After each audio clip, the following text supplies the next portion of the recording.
Hello, I'm Dr. Lucy Rogers, author of It's Only Rocket Science, an Introduction in Plain English. Today I'm going to talk to you about how satellites stay up. But first we need to understand a little bit about gravity. Now gravity is the force that keeps us firmly planted to the Earth's surface, and when you throw a ball up, that's what pulls it back down, but it pulls it back down to the centre of the Earth. So whatever goes up, no matter how high we throw it or how far we push it, it will try to come back towards the centre of the Earth.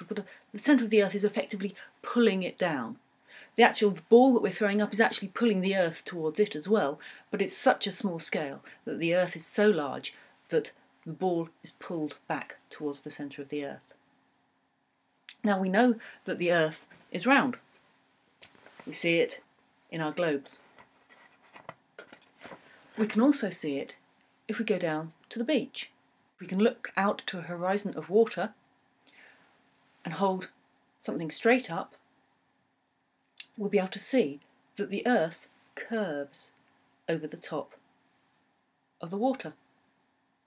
Now, standing right on the top, as we all are, and we went out straight for 8,000 metres, 8 kilometres, the Earth would have actually dropped away beneath us for 5 metres. So as you go out, we know the Earth curves, and if you go out 8,000 metres, it will have dropped for 5 metres.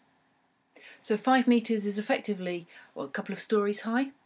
So if I'm sitting on top of a 2-storey building and I take a ball and I drop it, it will take about a second for that ball to go from the 5 metres all the way back down to the floor. Now, if I take that same ball and I throw it, it'll go maybe 20 metres away, but it will still take about a second for it to drop to the floor. Now, the harder I throw it, the further it will go, and if I had superhuman powers and I could get it to go 8,000 metres in a second, it will have gone 8,000 metres. It will also have dropped about 5 metres, because we say that it will drop about 5 metres in a second, but the Earth will have curved away underneath it by about 5 metres.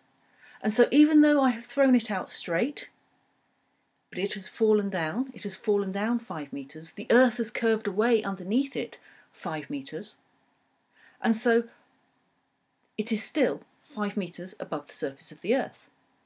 If there was no friction, if nothing slowed it down, if it didn't hit anything, it went another 8,000 metres in the next second, and again it dropped another 5 metres. Then the Earth will have curved away underneath it again another 5 metres, and so it still remains 5 metres above the surface of the Earth.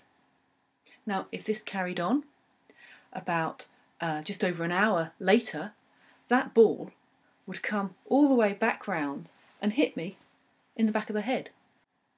This is how satellites stay up in space.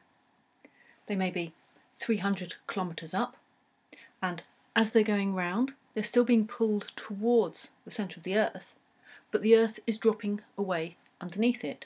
So as it goes round, it's falling towards the centre of the Earth, but the Earth is falling away underneath it.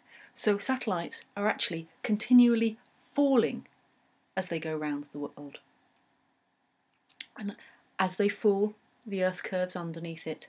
And if there was nothing to slow it down, no friction, and nothing else got in its way, the satellite would just carry on going round and round and round indefinitely, with no extra power, no extra force, nothing extra to give it any more oomph to keep it going. It would just carry on. In low Earth orbit, at about 300 kilometres high, there's still a lot of the Earth's atmosphere up there, and although there's not enough to breathe, there's enough to slow the spacecraft down through friction. And so every so often, spacecraft in a low Earth orbit need to be boosted back up to a higher orbit. And this basically is how satellites stay up in space.